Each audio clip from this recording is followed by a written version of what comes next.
Hello and welcome to Take You to School with Dr. Tom Pritchard. I am your host, JP Jopos, from the two-man power trip of wrestling. Of course, joining me is the star of the show, the former WWE World Tag Team Champion, 8-time Smoky Mountain Wrestling Tag Team Champion, and one of the greatest trainers ever in the history of the business, the Doctor of Desire himself, Dr. Tom Pritchard. Dr. Tom, how are you doing today, sir? John, I'm doing pretty good, but you just froze up on me for a minute, and it could definitely be my connection, but I don't know if you caught on to that or not. Did I freeze up on you? Yes, for just a second, yes. Okay, so there might be some things going on in the atmosphere. You do know Congress did have a what would they call it, session on UFOs this week, right? Yes, yes. Okay, well What's up with that? then, What's going on with that? you know as well as I do. I can't talk about it on the podcast because Right, both of us have been warned that we need to keep our mouths shut about the UFO situation, right, especially here in Knoxville. right. And I know That's true. you guys definitely have aliens in New Jersey up there. I've seen them, I've talked to them, I've been around them. Yes Yeah. or no? Yes, no doubt about it. Oh yeah. Okay. Fair enough. So anyway, Hey, maybe they uh, need that space force. You never know, right? hey, you never know. But one thing I do know is we're sending more and more stuff to Mars, and they found a doorway on the surface of Mars that they think is going to lead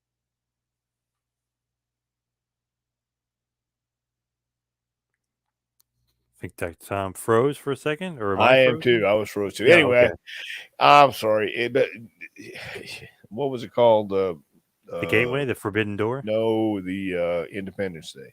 Yeah, the door on Mars. But I mean, they've made a lot of movies about aliens and UFOs and stuff like that too. So who's to say what's really out there? Yes. Yeah, it's been a while. It's been over 30 years since actual people have talked about that. So yeah, call me crazy, Yeah. but Yeah. Our buddy Ibsen says hello. And how did you like South Jersey? I know you were in South Jersey last week. I had a great time last week in South Jersey and had a great steak.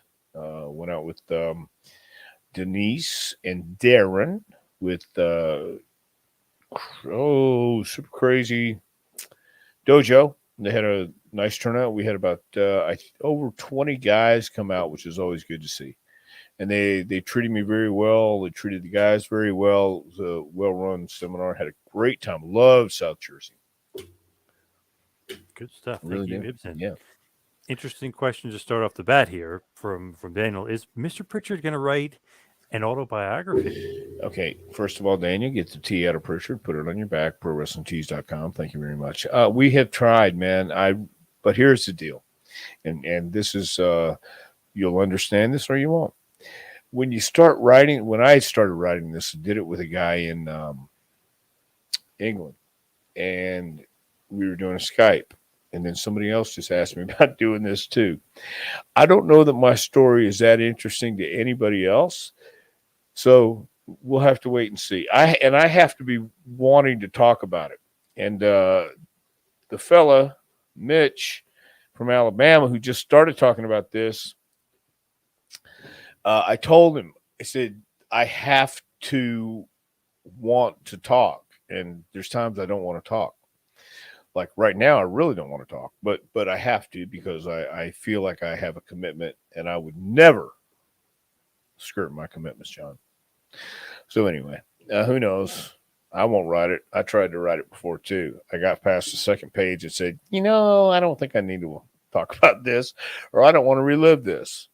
That's kind of how I feel about it. I know my brother, just on another topic, and since we are asking about it, I know my brother was getting having a book done, and the fella died. Guy that was writing the book, I can't remember Wow. his name. But he wrote some other books too, and he was in Texas, and he passed away. So I Wow. don't want to add that curse on anybody either. Damn. I was just talking to Jerry Briscoe about you and Bruce and the validity of Bruce's toughness and his karate championships. And Jerry has obviously been to Bruce's house. He was saying that, maybe you could pay for those trophies. He was, jokingly, but he was kind of saying, I don't know if he's really a karate On that champion or too. not. Hold on. You froze up on me there. Maybe what? I don't know if Bruce really is a karate champion, Jerry Briscoe was saying. Oh, Well, um, Because you could I pay know for he's. those trophies, right? Oh, well, you had to pay an entry fee, of course. But every trophy I won, every belt I won, every championship I ever won was a shoot. So there you go.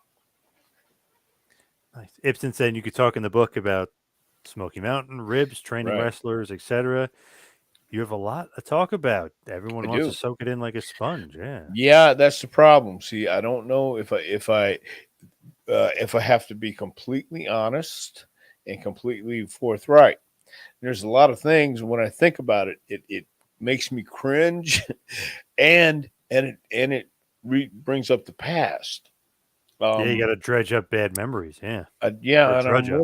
Yeah. I'm really not in that place right now to want to drudge up memories. It takes a while too. When I did it with James Dixon, was the guy before who actually wrote it, and I got to a point with him where we got up.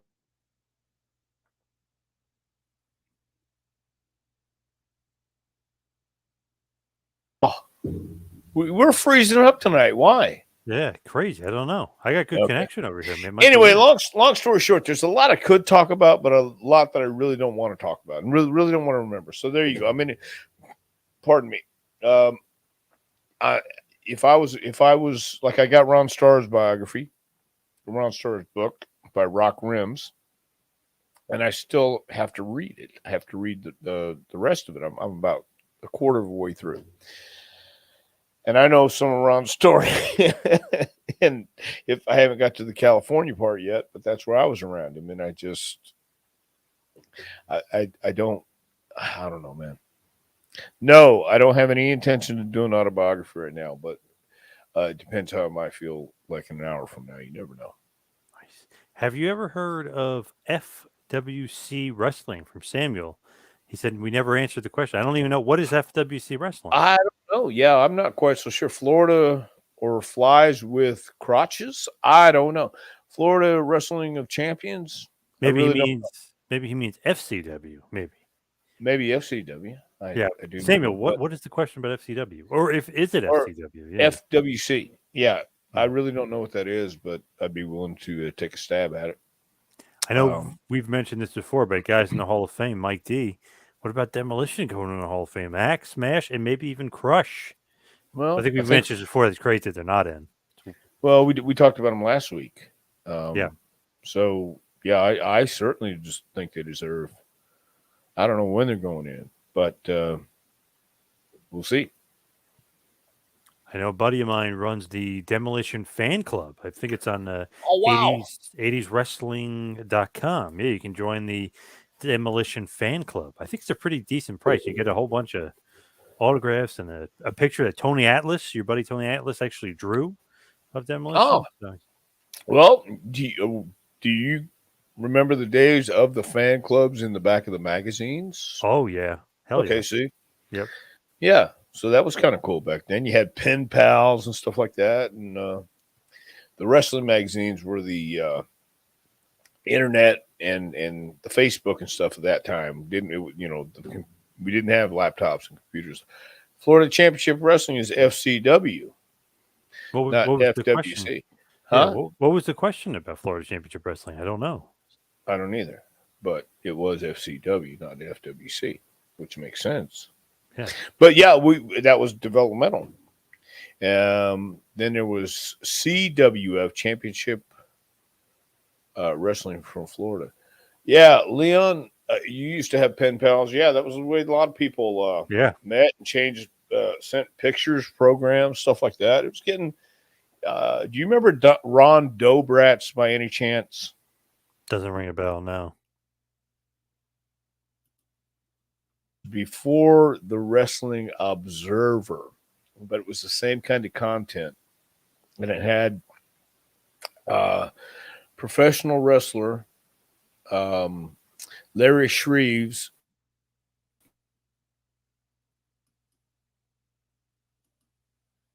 still play. Oh, very cool. But Larry Shreve was suspended, and they said his professional name was Abdullah the Butcher. That was the first time I saw that in Ron Rats advertising back in the magazines. So there was a lot of cool stuff back then.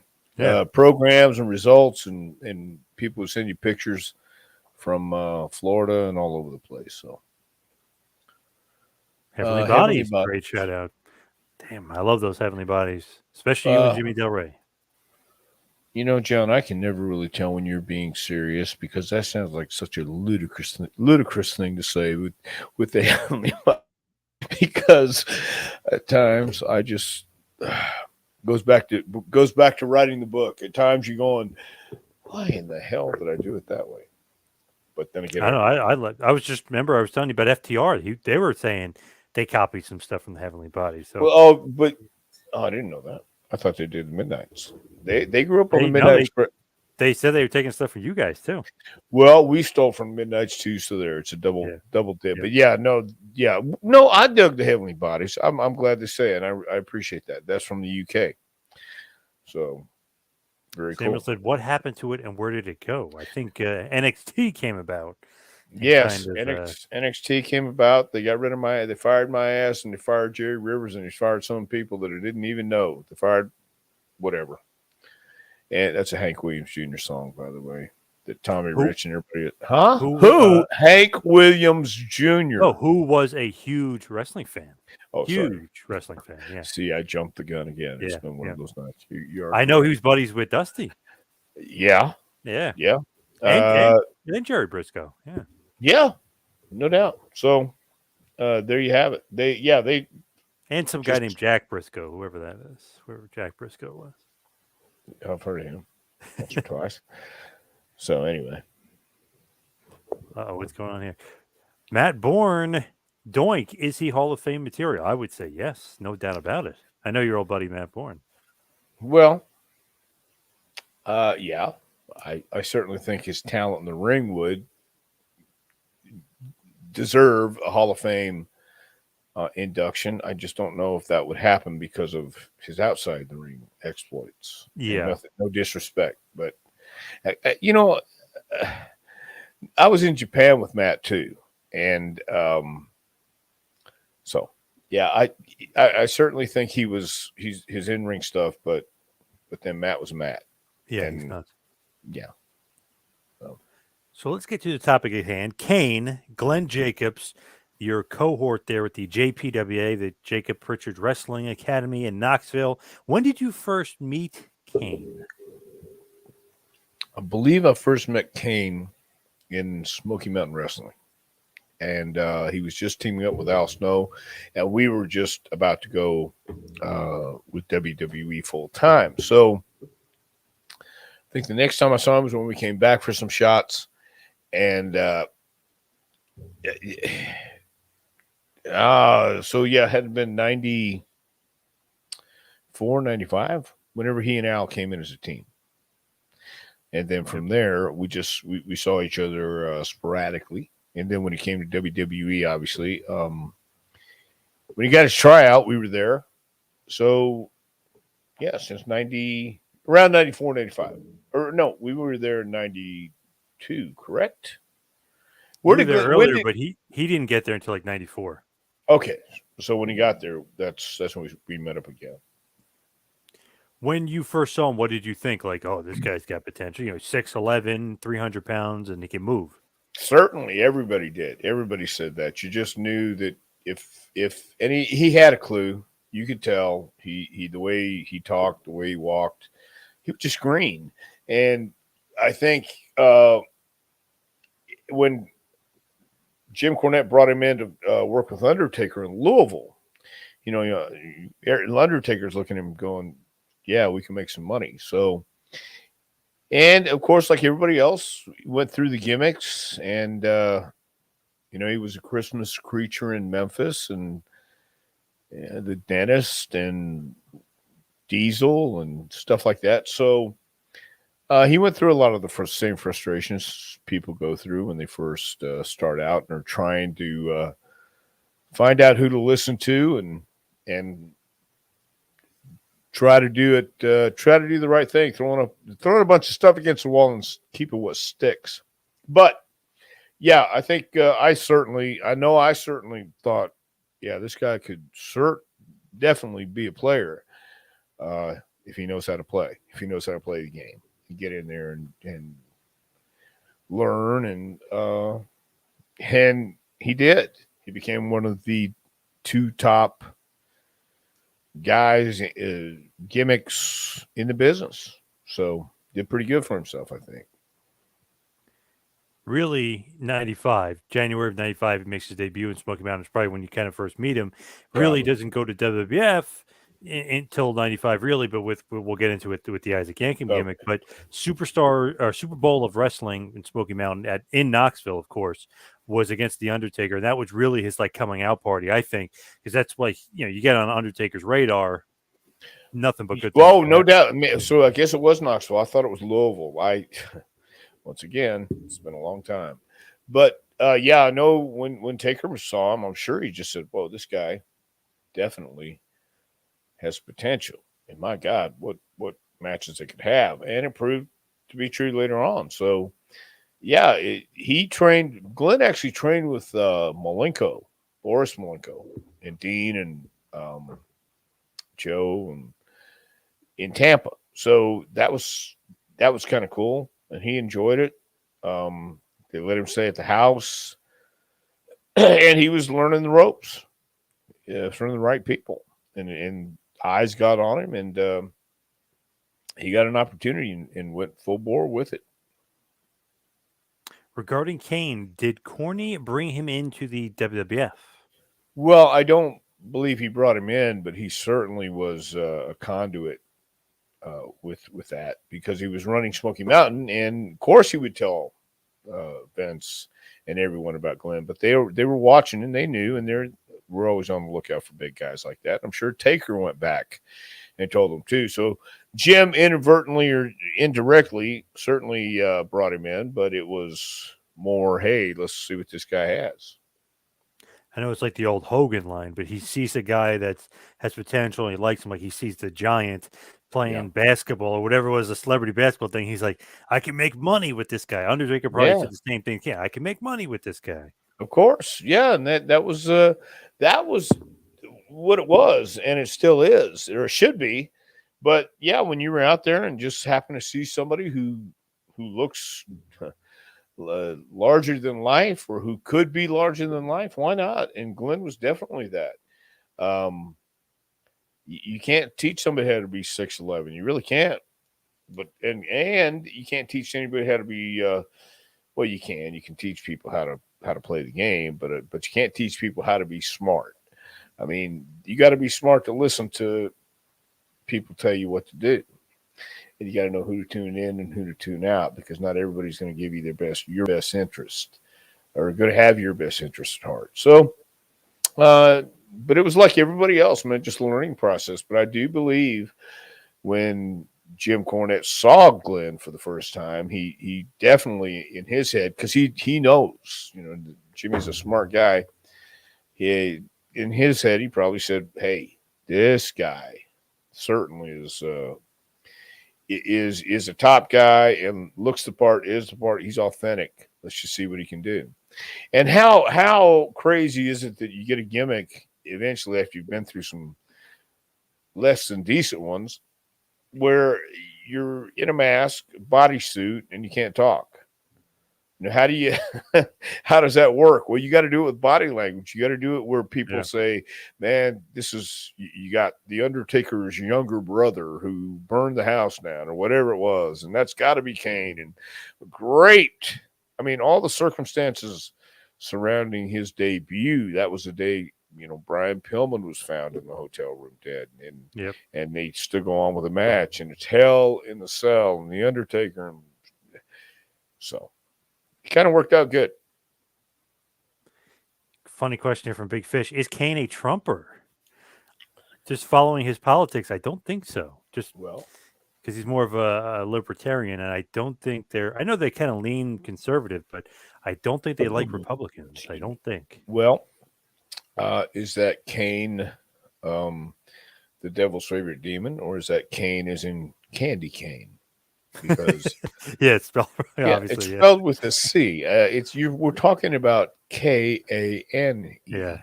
So anyway, obviously, so that answers that question by Yeah. itself. But jokey question, but just following his politics, I don't think so. Yeah, well, he's never said whether he is or isn't to me. So Yeah. yeah. So when is Kane for Matt R? When is Kane giving Dr. Tom the keys to Knoxville? That's actually a pretty good question. I kind of curious about that myself. Well, you would have to ask him that question, and I don't know that he would or why he would. But you'd have to ask him that question because I have no idea. It's not on my books right now, not on my, not on my calendar. But if he decides, if he decides to give me the keys to Knoxville, I'll just point me in the direction of the keyhole, and I'll unlock whatever I need to unlock with those. I always find that great though. Like when Jerry Lawler gets the key to the city, he's Mhm. like I love that kind of stuff. Like real notoriety Yeah, for it's for the great. I mean, wrestler. it's Yeah. all good. It's good stuff, man. It really is. So uh, it's we're going. I don't even want to say that, but we're going to Ringgold this week. Oh, Georgia. Yes. So there's a few people getting inducted into the Ringgold Hall of Fame. Nice. Oh yeah. Okay. Nice. I like that. Sure. There you go. But it's yeah, I think it's the Ringgold Hall of Fame. I'm not sure. So while I'm not getting the keys to Knoxville this weekend, I am going to Ringgold with the Nature Boy Paul Lee, who I'm sure you know. Uh, and, Yes. yeah, I love Paul. You know what? Honest to good, there has to be more like that. I There love has. those old school guys like that. I That's mean, what I'm saying. He yeah, I is a love those bit, guys. but he is doing so great. He is a businessman. He's got the Circus Tent Arena. Then he has a restaurant like 5 miles down the road. I was there last time, last year, and he has a great setup. Nice building. Adam Baum was there last time. Mr. Hughes, Wow. Moose.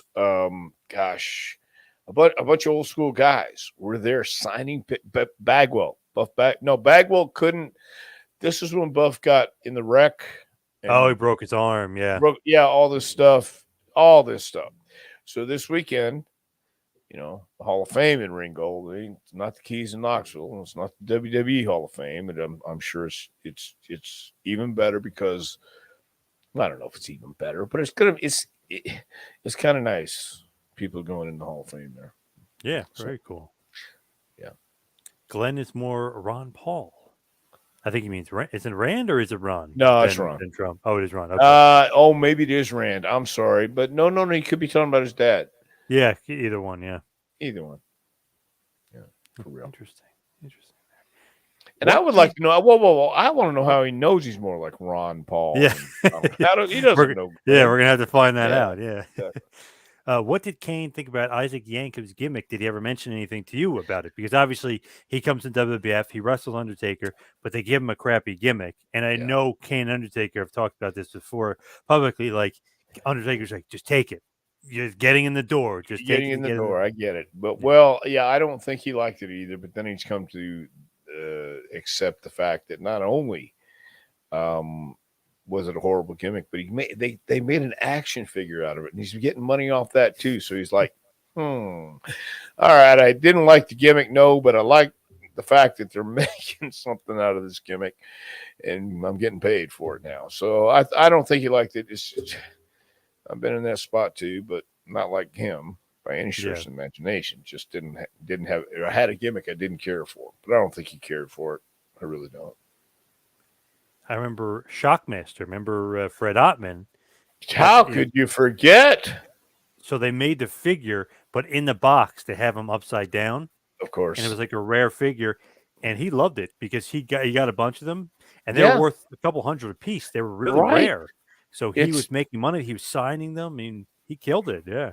yeah, yeah. So I mean, you got to look at it from that point of view. Have you? I've asked you this before. I think maybe I'll ask you one more time. Have you ever seen the? I think it's 30 minutes clip. Max Landis wrestling isn't wrestling, where they have Yes. the Shockmaster in there, takes the Yep. bump. Look at the see it Yep. remains. It Yep. remains. So Yes. yeah, You can literally never forget it. It's no, so good. that's great.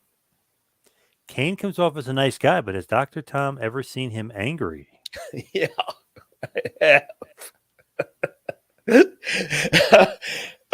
So Do I've seen him. tell. No, no, I'm not because I don't know how to describe it, but I've seen him angry. I don't know how to even say it. I don't even know how to get into it because it's not. I've everybody's been angry. I mean, so use your imagination. Oh, here we go. Ron is the dad. Rand is the current senator. Okay, I Right, goes get. I don't know. I get him confused, but um, he's met Glenn right, before. He doesn't know well, yeah, but he's met. Okay, all right. right. Well, that's what I said. Ron's his dad, and Rand is the Okay. guy who's now current senator. So he was talking about Ron, but Ron Paul is Ron Paul is the same. Um, Are they both libertarians? The Pauls? I think Rand is libertarian, right? And obviously Glenn is. yeah, I believe they are. I believe you are correct. So I don't know. Dave Cole. Hey guys, Dave Cole always has good stuff. Hope all's well. Enjoy you both, Dr. Tom and John. Great stories. Thank you, Dave. Dave always has good stuff. Mhm.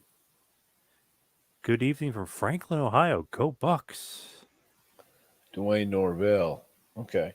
Well, I like Franklin, Ohio too. You almost thought that was Norvell Austin. You almost I got did. yeah, you were I was yeah. going there. Sure, I was. Same thing. But I was like, wait, did Norvell Austin? Oh my god, I no, no, gotta no. look at that. Yes. How do you feel about, or how did Kane feel about fake Diesel? You were still there at that point, obviously. You were training guys at this point when Yep. he becomes. What did Yeah. he think about fake Diesel? Once again, it was.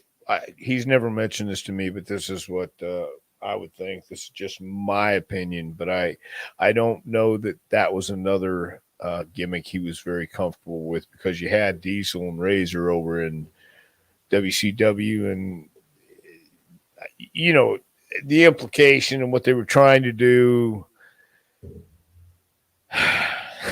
was I don't know that he was really digging that either, but you'd have to ask him that question. I think once he found it and once he got intertwined with the Undertaker, as everybody knows, that was it, and all the others were just a precursor to what he was about to be and about to do. You can't hold somebody like that down, especially when you have a guy like the Undertaker on your side. What a better place, or I don't know of a better place to be than um, come out as the Undertaker's brother. Wow, not bad, huh? Yeah, yeah. Yeah. You have Paul Bearer and the whole scenario. You have Kane versus Abel, although it was Kane versus Taker and all that stuff. So um, I'm sure he thought it was great once he got there. Speaking of Kane, did Bruce name his son after Kane? Yes, he did. He has always liked the name Kane, and he gave Kane the name Kane. Yeah, the Undertaker was Kane the Undertaker when he started. So Yeah. that's been something Bruce has loved his whole life. Well, I don't know about his whole life, but he liked the name. Not technically named after it. So he named Kane Kane. He named Glenn Jacobs Kane, and he named his son Uh-huh. Kane. Yeah. Yes, yes, yes, What's he up with did. that name? Is he a big fan of Cain and Abel? Well, once again, just so I don't speak out of line, you'd have to ask him that. But I know Oh, he liked the name Cable and or Cable. He loved the name Cable, and then he thought, well, that sounds kind of crazy, so he's going to change it to. No, is he a big X Men fan? Because Cable I was a don't great know. comic book character. Was Yeah, he? yeah. No, that was just me trying to make up some stuff in between He was to a get. mutant time traveler. He was great. Well, who Yeah, isn't a mutant huh, time traveler about two yeah. thirty in the morning, and you have to leave and go back to the hotel? So come on, but I don't know. He did name his son after Kane. He liked the name Kane for a long time, and he made it known. So that's the perks you get, I guess.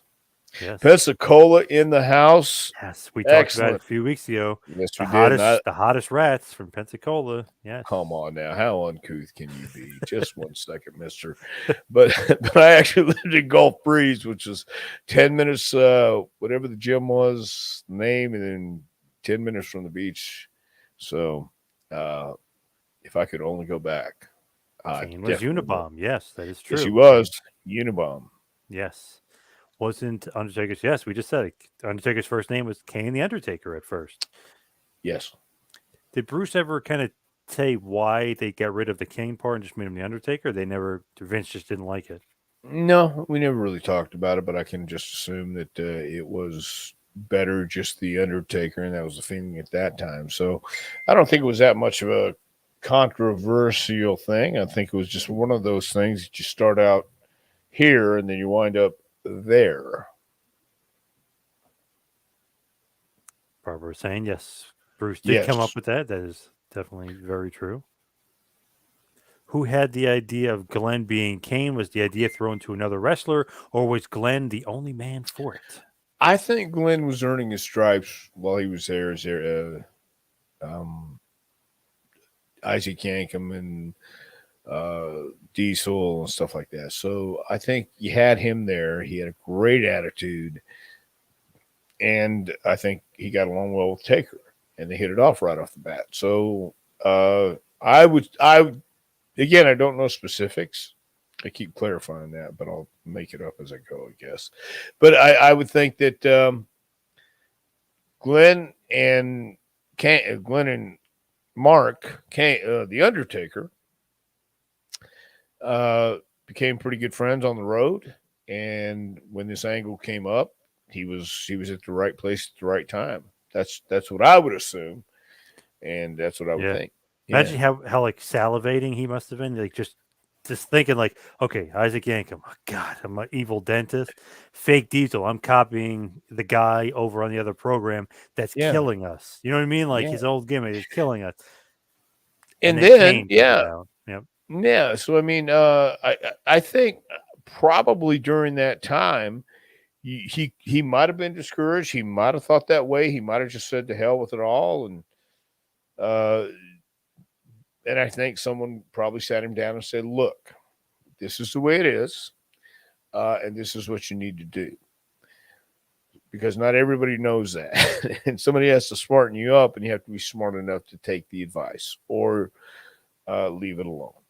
So yeah, that was such a that's a great story. It's a great way to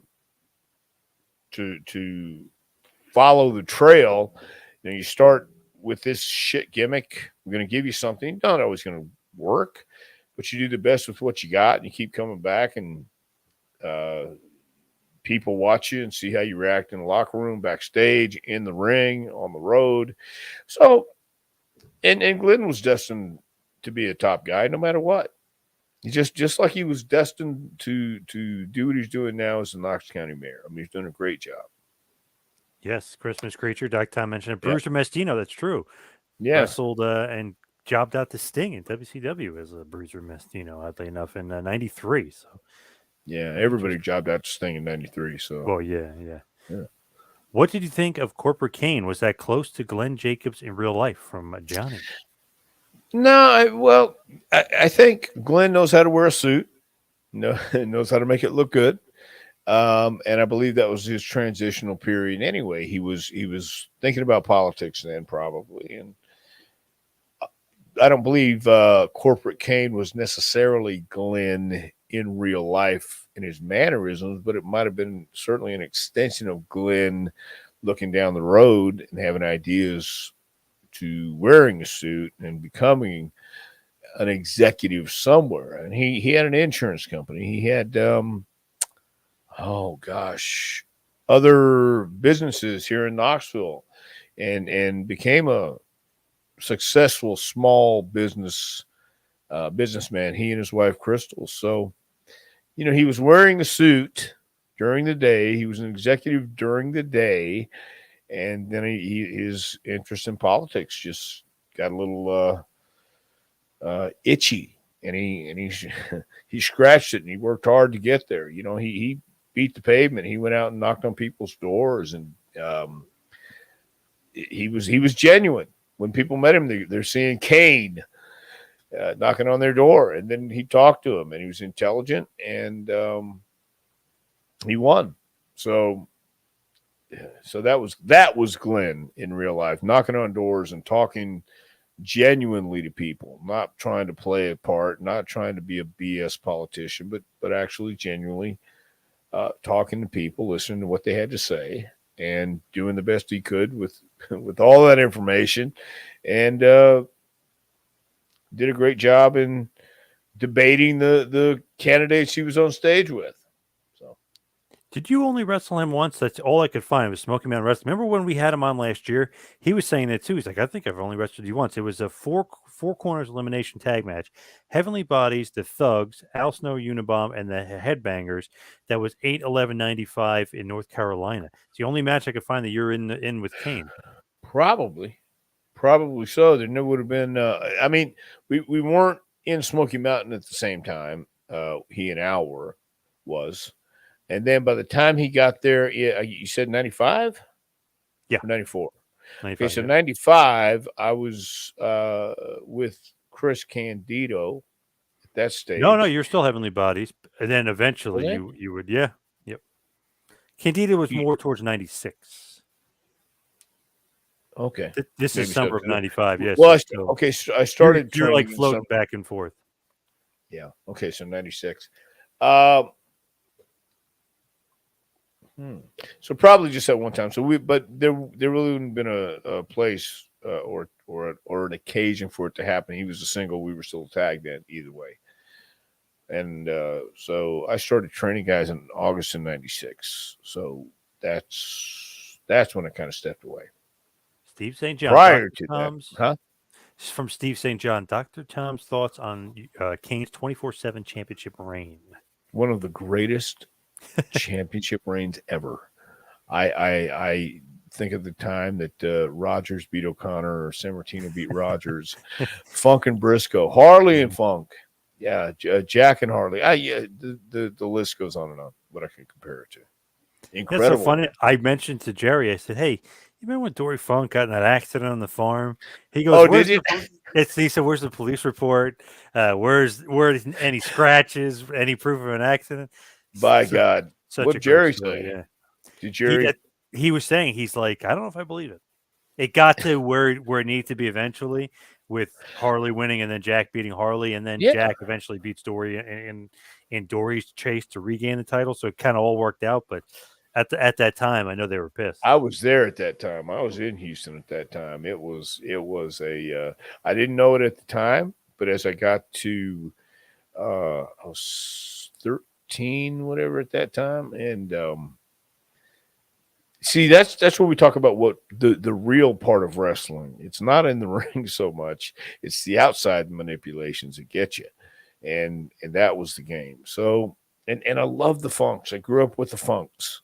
I still have so much respect for all of them, but it just when you hear the stories and know how it went down, um, you don't know how it went down. Nobody but Jack and Dory know how it Yeah. went down. So, but that was the fascinating part about wrestling, just knowing the mechanics and the manipulation backstage. And with a thing like the World Championship back then, it meant a lot more than it does now, obviously. But uh, it wasn't just one company that controlled it; it was a governing body. But if you went into a territory and somebody tried to double cross you, you had some cowboys out there who just didn't care, and they'd shoot on you, they'd hook you, or try and get a match, try to get a win. I mean, in the match. So Yep. I've told you this. I don't have to do it tonight by all means, but I've told you the story with Harley Race and the Lawman in is it Lubbock, Texas? And I asked Harley about that. That was one of the things I got to ask him when Les Thatcher and I went and did a seminar in Eldon, Missouri. We went out on the boat with Harley, and I said, I've got to ask you this. Just like I asked Bruno about Buddy Rogers being in the hospital the night before he won the title. He thought he was working all week in all the clubs. He didn't go in no hospital, and all that stuff. I Yeah. thought, Yeah. yeah, okay. Did you ever talk to Bruno about that? Did you ever have that chance? So I interviewed him, got to talk to him. I think it was over an hour. He was great. He was Yeah, kind of saying that Buddy Rogers was not very well liked in the WWF. So it right, was like quickly get the title off of him. Don't make it a long match. Just kind of squash him and get the title. Like they just didn't like him. right.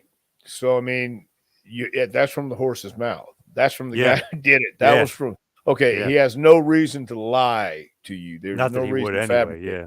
Yeah. So yeah, I mean, because I remember that I got to have dinner with him and Sal Corrente in Tampa, and I'm sitting across from him, and I told him, so I've got to ask you. I mean, I've been in this a long time. I've watched it my whole life, but I've got to ask you. So anyway, same thing with Harley. I had to ask him. Yep. Yeah. And Big Boss Fetty has to ask you, can you ask Tom how it feels to be the brother of the greatest wrestling executive ever to work in the business? How did Tom influence Bruce? The greatest executive. Wow. Yes, yes. Well, every day I wake up, I'm honored and I feel grateful for this opportunity to be the brother of the greatest wrestling executive to ever work in the business. So, it's a touchy thing at times, and it's one of those things that I carry around on my back.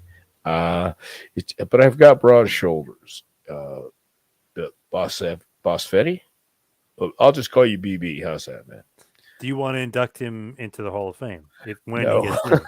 I don't. I don't. I really don't. It's like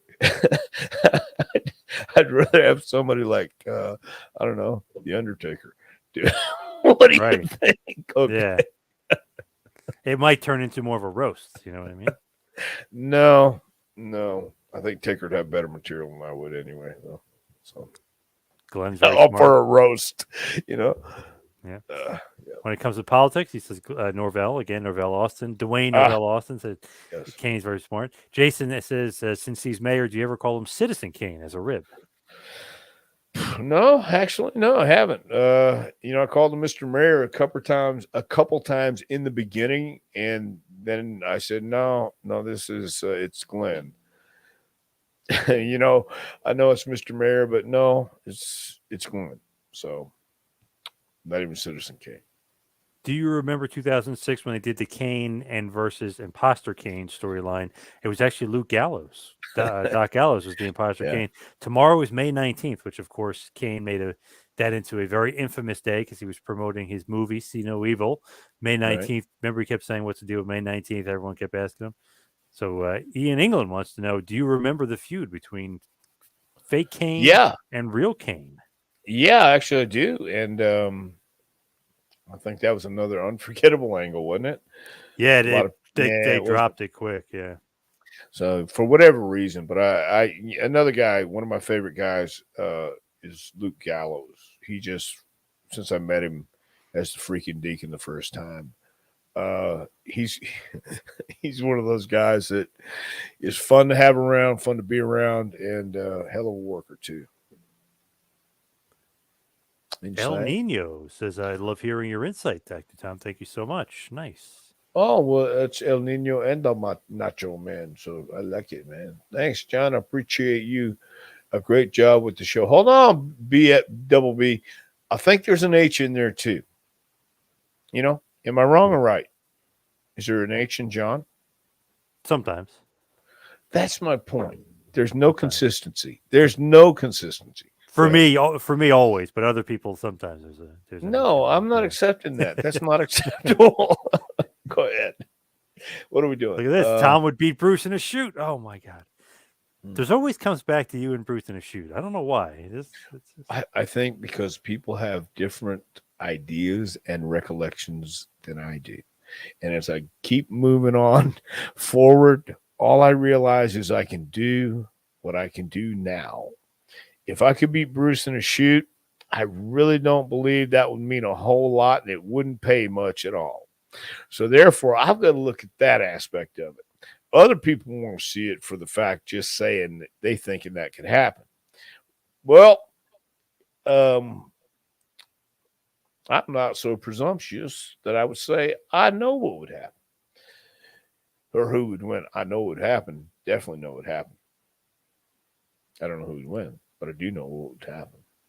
Was Kane in the UWF? Yeah, he was in UWFI actually, right? Wasn't he doing some of that shoot fighting over there in Japan? I don't know. I really don't know. I I thought you were talking believe about he was in. UW. I think he Huh? was in UWFI in Japan because or maybe Fujiwara Gomi. I know he did some of that Japanese. He knew he was in a couple of the Japanese Okay. wrestling I leagues. I know. Yeah, I honestly God don't know.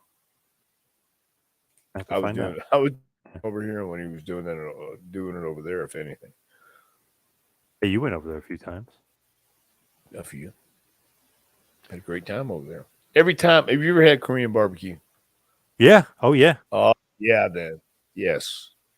So every There's time a went there, place not far from me in Asbury that has pretty good Korean barbecue. no doubt, no doubt. We ate a few times. I couldn't tell you whether we're in Connecticut, but yeah, every time go to Japan, that was definitely places we hit up when we had a chance. Yeah. So he was in Fujiwara Gomi, PWFG. Ah, Yes. okay. So he had a couple fights. He actually fought Fujiwara a few times and Ishikawa. Wow. Okay. All right. And No, Daisuke Akita. So he had a few matches there. yeah, I don't want to fight him at all. I'm good with that. I'll I'll stick to what I'm doing. Yeah. He's pretty big boy. No doubt, he is. Here's a question, not Kane related, but something I definitely wanted to ask you anyway. What are your thoughts on Sunny? Obviously, she's Man, back in jail. They took away yeah, the bail, I guess was said, and they took it away. yeah, we could really do a whole show on this, and I don't want to go off on Yeah, a tangent. I don't yeah, want to do that, but yeah, I think it's good that finally because she just wasn't shutting up. She was getting on Twitter. That's the only one I saw, and people would actually. I have two friends who can't wait to send me Sunny stuff, and I don't. Yeah, they want to know. What do you think about this? She keeps right about when she was on Twitter, and it would be about the OnlyFans, and she wouldn't shut up about it. There was no remorse, none. yeah, I mean, you don't even. She's not even acting like she cared. It was. Where do you find any kind of sympathy or empathy for her? She got this shit eating smirk on her face and her mugshot, and she doesn't care. She doesn't care, and I don't think she would have given a damn if she got behind the wheel again. So that's what I think about Sonny. I hope she finds some peace. I really do. I hope she finds some peace in life, and I hope even if it's behind bars, because if she ever gets out, I think it'll be a travesty. That's what I think. man, that judge was great because basically it was just saying like you're a detriment to society. We can't have you out there. Yeah. People aren't safe if you're out there because you don't have a license. You're suspended. All of a sudden, you're getting a car and you're driving again. So it's a great job by that judge. Nixing that Yeah, bail. but how about showing some kind of humility or remorse? How about at least say, have you? How? I, I don't know. It's got to be demon possession or spiritual warfare going on with her because she's oblivious. She's Yeah. oblivious. It was sad. It's still sad, and I hate to even spend a minute talking about her. But my thoughts on Sunny is she's going to rot in jail. I hope. Yeah, they better not let Yeah, her out. It's just never let crazy. her out. Please don't let her out. She's nothing doing nothing productive in society. There's nothing. She's not um, doing better. She's not changed anything about her. Some of the stuff I read on Twitter that she wrote, and it's about the OnlyFans stuff. I get it, but then if that's the way you feel, rotten hell. That's how I feel. Man, even look, and see, because I got to say this too. Even when Chris was alive, um, and I've said this before on other podcasts and interviews, she was not a nice person. And when Chris was alive, she didn't know what she had. Let me restate that. She didn't care what she had. And Chris was one of those people who actually cared about her. She never reciprocated. She never gave it back. Um, and now when she's killed, actually, now she's killed somebody for real. So what do you say to that? She's not even sorry. She's never said I apologize. She's never shed a tear. Not that we've seen. Maybe she has. Maybe she's cried herself to sleep every night. I highly doubt it. So what do you say to that? There are just some evil, nasty, unfortunate souls out there, and she's one of them. And I can finally kind of say this now that she's cannot go crazy about it. But Come and break in your house. yeah, Yeah, yeah, or run me over, or whatever the hell yeah. whatever she likes to do. So a few guys, wrestlers that I know, were at Chris Candido's funeral, and they said like you could see this person just doesn't care, flirting with Billy Gunn, flirting with this guy, like doing it. It's like, come on, like what a I was scumbag. there too. Oh, I was at the funeral and I saw the same thing, and I just went, Jesus Christ. And yeah. So I've known people like her in my life. I've had people like her in my life. That's why I'm so over it. I really am. I'm over it, man. Yeah, it's terrible. Yeah. Back to Kane, though. Michael Collins. How did Kane keep his head up through the days of being the new Diesel, and then obviously in WWF as well? He's saying USWA, WWF stuff. How did he Well, keep his head up? the most important thing in wrestling is attitude, my opinion. And when you have somebody who's talented, who is as talented as Glenn Jacobs, you don't want to let them slip through your fingers without trying to help them. Nobody knows what they're getting into until they get into it in WWE. You can talk about it all day long, but until you're actually right there in it, whether you're talent or you're a writer or agent, whatever it may be, it sounds great until you get there and you realize you don't know what you bit off. You don't. And Glenn finally, was talented enough to where I think more than one person came up to him and said, "Here's how it's going to go, and you're going to get an opportunity. You just have to be there when it's time." And that's the course he had to take. So he kept his head up because he's got a great attitude. And he kept his head up because he believed in himself. He had confidence, and everybody else had confidence in him too. They were telling him this to say, "Look," and if it wasn't Vince directly, it was indirectly through the top guys who knew what to tell Glenn, knew to tell him, "Don't get discouraged. You're going to get an opportunity," because that's the way it works. The cream rises to the top. Talent will shine through.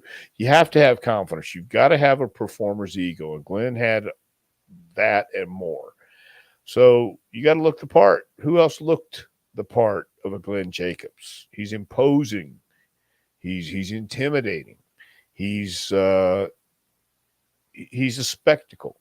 And as Kane, he walking down the aisle, he wasn't 5'5" or 5'9". He was 6'11". So he's a big guy. And when he walked down the aisle, you couldn't help but notice his presence. He commanded attention. So that's how he did it. He loved what he was doing and did it. Barbara, did anyone ever rib Kane, or was he too big and intimidating? I'm sure there have been a few ribs, but just harmless ribs. No real nasty stuff. Glenn can take a joke. He can take a rib. But I'm sure he'll pay you back. I don't rib and I don't want to be ribbed, but some people don't care. And yeah, I'm sure Bradshaw or maybe Taker or Paul Bearer, but nothing serious. Or maybe they didn't. I don't know. We never really talked about it. But Michael says Christian did, punched him in the stomach in the airport and then ran off. Sounds about right. Well, I never heard that one, but I'm not saying it didn't happen because because they were ribbing back then. I don't know. What is the legacy of Kane? Obviously, his career may not be over. Who knows? I know a few people in the chat were saying he should show up in England or maybe Saudi Arabia and be on one of those big shows again. But what do you think is his legacy on wrestling?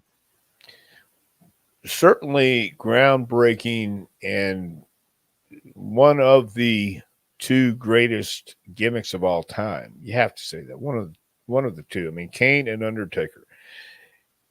You can't get a better story than that. You can't.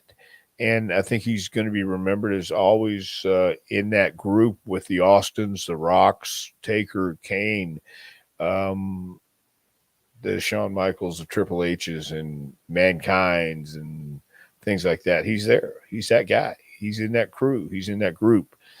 Uh, when you think of the Undertaker, you'll always see Kane somewhere or think about Kane too, and that's his legacy. He made an imprint in professional wrestling. He's going to be one of those guys when you talk about modern wrestling and great gimmicks, great attractions, money drawing attractions. He's right up there with the Undertaker.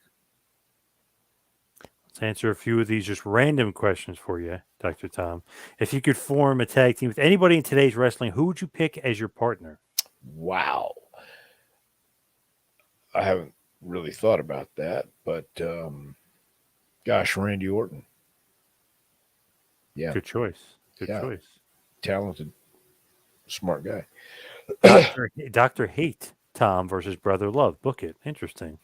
Interesting. But I have no hate. I couldn't be well, take that back. I'll channel something. Go ahead. Sorry. What is your best Jerry Gray? Jerry Gray. I have got to call Jerry Gray. He's in Tampa or Florida, and he's had some problems too through the years.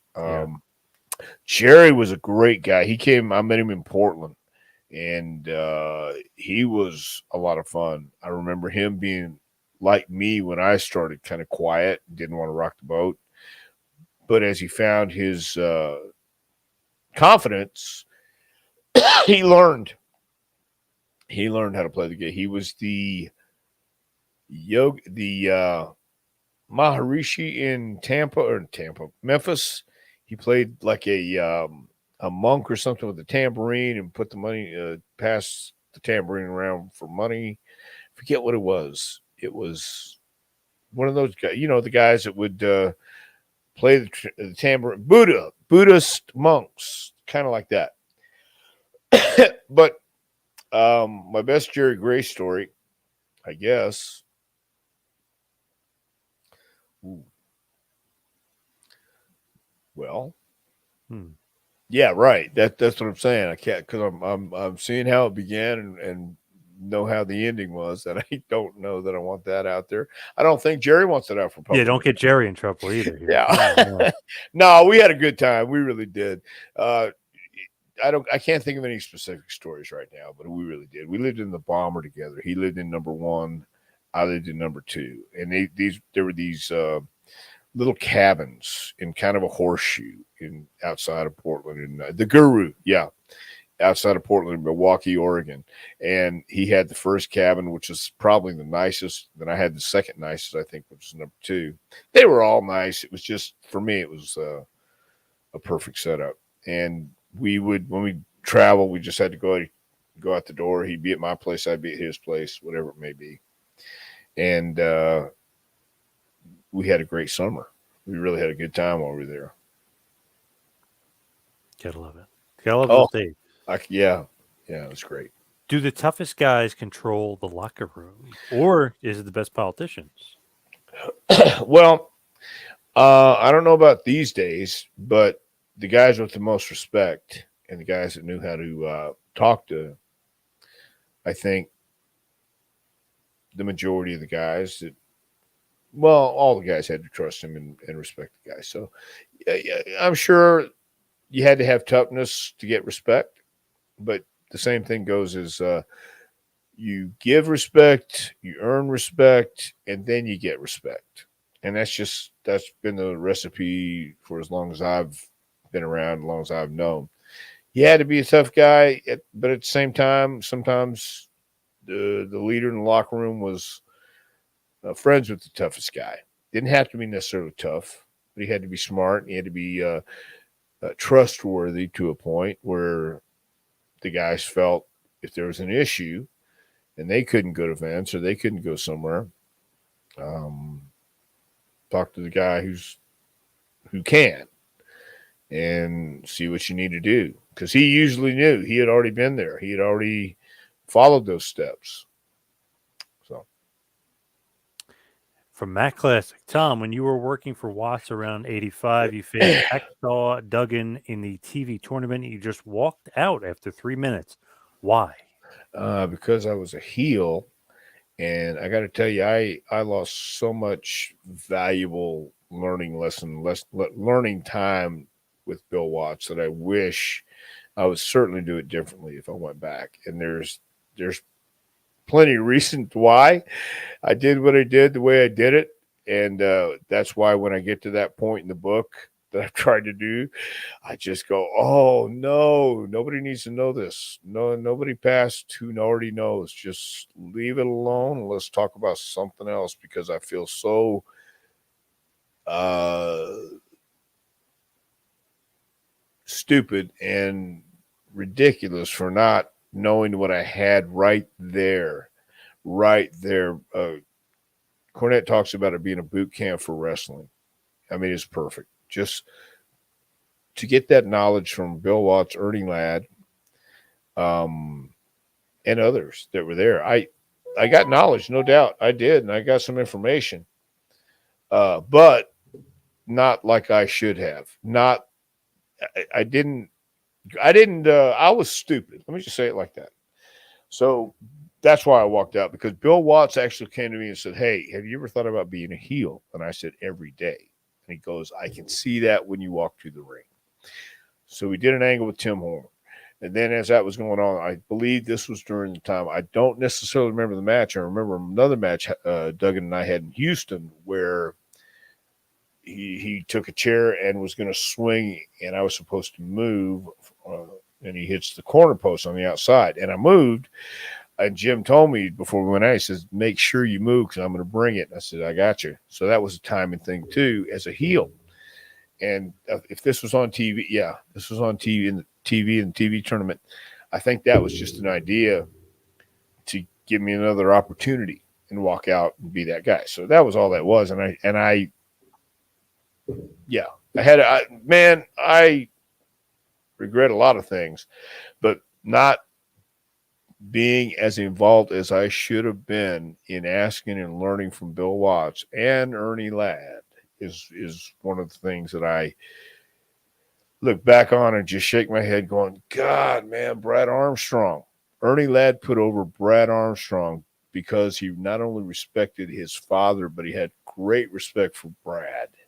That says a lot because Brad was maybe 5'10", 5'11", and Ernie was the king in Mid South. Ernie had been there forever, and he could do what he wanted, and he wanted to put the belt on Brad. Bob Armstrong had the North American title, and so did Brad, and he made money. And DiBiase was there, Duggan was there. Oh my God, it was Dr. Death. And I got to know those guys a little bit better, but at the same time, read the book. Dr. Tom from Fred, did you intentionally do the head scratch? Used to crack me up. Well, yeah, I had to do something. It's like Ricky Bobby. What do I do with these hands? Yeah. What do I do with these Yeah. hands? So I figured, well, I had long hair. It was something to, why would you do that? You got fleas? As a matter of fact, I did. And they keep me company night in, night out. So, Nice. yeah, that was it. From Dave, last week, Dr. Tom mentioned Crusher Verdeau. I've seen him wrestle Bruno at the Philadelphia Arena. Lou Albano was his manager. Yeah, that's what I mean. For some reason, Crusher Verdeau was. I remember I remember in the magazines Bruno versus Crusher Verdue, and I remember him being in California too. So, just one of those names, one of those things for whatever reason. It's yet to present the answer to me. I don't know why, but Crusher Verdue is just one of those guys that I remember had a program with Bruno, maybe one match, maybe not even a program, but he worked with Bruno and it was in the magazine on the front cover. And I thought, interesting. Yeah. Jimmy Smith. I wonder if it's Jimmy Smith from WWE. My first wrestling match live I saw on TV, Dr. Tom versus Professor Tanaka, 81 or 82. I think that was his name. It's been a while. Yes, Toro Tanaka. I think that must have been in Houston, or it might have been in California because I saw him in California too. And I remember I came up on an interview where they were doing something, and Paul told me to bring this hat up and give it to him, and I had one too, and we're going to have a little confrontation. But I think I probably worked with him that night, if anything. So yeah. Anyway, you were just telling me that, but Tanaka was a guy I watched growing up too, and we have the. Have you ever seen Friday Night in the Coliseum, the book? No, I don't think so. I got to get that book. I got to go. I'm leaving. Okay. Anyway, no. Yeah. So it's a book this guy did in 1972 of all these matches in Houston. He gives given access and all this stuff. College professor Jeff Winningham. There's a book. There's a picture in the book that Paul Bosch took of Mil Mosquera's doing a crossbody on Toru Tanaka. We have it on the wall now at JPWA. So anyway, that's a deal about Tanaka. He was a very nice man. He really was a nice man. So. One last question here from Rick. What are your memories of Brett Sawyer in Portland? Well, Brett's another guy I had a lot of fun with. He really did. He lived at the Bomber for a while, then he went to Vancouver. But he had been there before, and he was there when I should have been there earlier on. I stayed in LA. But really, I mean, I had some really good times with Brett. I remember one time we camped out before the match, went and set the tent up somewhere in Portland or somewhere in Oregon. I don't remember what it was, and went and worked, and it started raining. Brett had his dog. We were getting in his camp. It's soaked. The dog is restless, doesn't want to stay there. We stay there the next morning, get up. Man, it was miserable, but we had a good time. And one final question for me. What do you think about Ric Flair making his return to the ring for StarCast? JCP Promotions, for some reason, somehow, maybe David Crockett gave him the reason to use it, or maybe he's involved, but the JCP Promotions. I'll be right back and I'll tell you. Oh, cool. Okay, Dr. Tom will be right back. Gene Simmons says Kiss continue with new people wearing the makeup. Could WWE do the same with the Kane character? Interesting. I don't think so, because they tried with the fake Kane in 2006, and I don't know, even though it was Luke Gallows into the gimmick, and he's a great wrestler, but I just don't think it would work. I think you just got to do a new character and go a different direction with it. Even when they have the other guys with Kiss, it can be the same, but it's not the same as the original, as the original guys in the band. Kiss rules the world. I totally agree. I love Kiss. Saw them a couple years ago. Man, they were awesome. What a stage show! I mean, the pyrotechnics. Gene Simmons goes off on the roof. Paul Stanley's flying along, and I love some Kiss. I know Dr. Tom loves Kiss as well. I had to change the tips of my shoelaces real quick. So anyway, yes, so Ric Flair, what was that? Go back to Flair. Kiss. What was that? No, Kiss rules the world. Yeah, I was just answering somebody's question about Kiss. Oh, okay, fantastic, good. Well, I knew you would talk amongst yourself. Anyway, I think. Oh, Deptford. Yeah, I was just in Deptford, by the way. Anyway, I think Steamboat's not going to do it, right? Nope. Steamboat said he was not. He's I not. agree with Jake, by the way, about Kiss. Yes. No, but Steamboat says he's not wrestling. It's supposed to be Steamboat, Rock and Roll Express versus Flair and FTR, supposedly, and Steamboat says he's not doing it. He can't. Well, look. Ricky Morton's 65 years old, and he's a freak. he's a freak of nature. He goes out there. He doesn't have to take the same bumps he took before, but by God, he still has that that ability to go out and work and knows what to do, knows what he can get away with, knows what he can't. And so Flair's 73. Yes. If he wants to, if he enjoys performing and he can do it safe, and he's not going to be a Ric Flair match from the 80s, no doubt. But who's he going to work with is my question. And I don't want to see him make a fool of himself in the sense of being a parody. And I hate to see that, but what do you, I mean, Lou Thez did it. Bob Armstrong wrestled till he's 78, but Bob knew what to do too. I don't know. I don't want to see that. That can be sad. I don't want it to be sad, but I think if Rick wants to do it, let him do it. Why? What else makes him happier? What else makes Ric Flair happier these days? Is there anything? So Right. so look, he has more years behind him than he does ahead of him. If the promotion or promoters and Conrad and Jim Crockett Promotions want to do it and want to give him a stage to do it on, man, he'd be in a 6-man with FTR and rock and roll. Just the question is, who can do it better than Steamboat and Rick in their younger days? Who's out there? Who is out there now that anybody would care to see Rick fight? Anybody? I don't know. That's a tough Steamboat. question. Yeah. Who else? Who else did he wrestle? That was a big Nikita. Yeah. Oh God. Anyway, that's how I feel about Ric Flair, John. Sorry. Get Ronnie Garvin out of retirement. I'd love to see that. Come on. You would. Oh, I used to love that. Are you going to come down to Nashville? Are you going to come down to Nashville and see it? I cannot. Can't go. Why? You said you'd love to see it. I know, but I can't. Why? I got Rob Zombie. There's no tea. I got Rob Zombie tickets that night. That's why. Oh, no. Stop. You're going to see Rob Zombie over Ron Garvin? Yes. You out of your mind, mister. That's all I'm saying. Yeah. You're no true friend of wrestling. Yeah.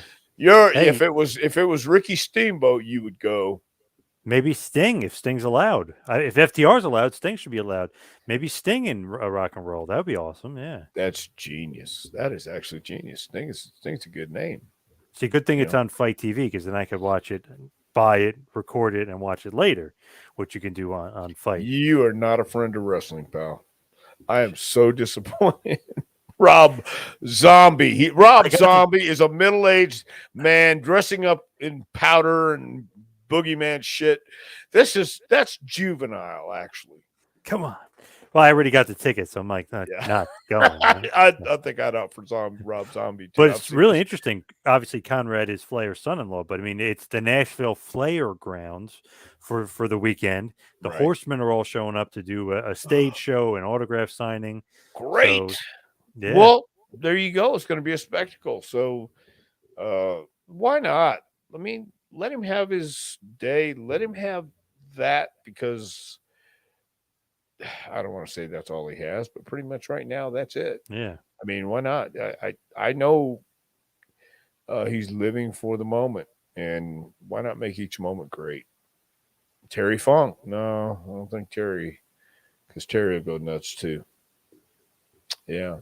Well, it is all about the money, but honest to God, I really think with Flair, it's something he has to do to be able to feel alive. Maybe I'm wrong. Again, that's kind of an opinion, but I love wrestling. I have a passion for wrestling. But man, if I had Rob Zombie tickets, I'm going to Rob Zombie. I don't care how big the event is right now. If I'm going to see something, I want to see an alternative, and I don't want to wrestle. So I can appreciate. That's why I say, man, at 73, he still wants to perform. He still wants to go out there and be Ric Flair. Yeah. Can he duplicate what he did when he was 30, 40? Hell, even 50. Don't know. He hadn't worked in how many? 5 years? 10 years? How long has it since been? 2011. So 11 years since he's 11 wrestled. years. Yeah. Okay, Crazy. it's time. All Yeah. right, every 12 years or 11 years. It's all good. Hey, Connie must be paying him pretty damn good.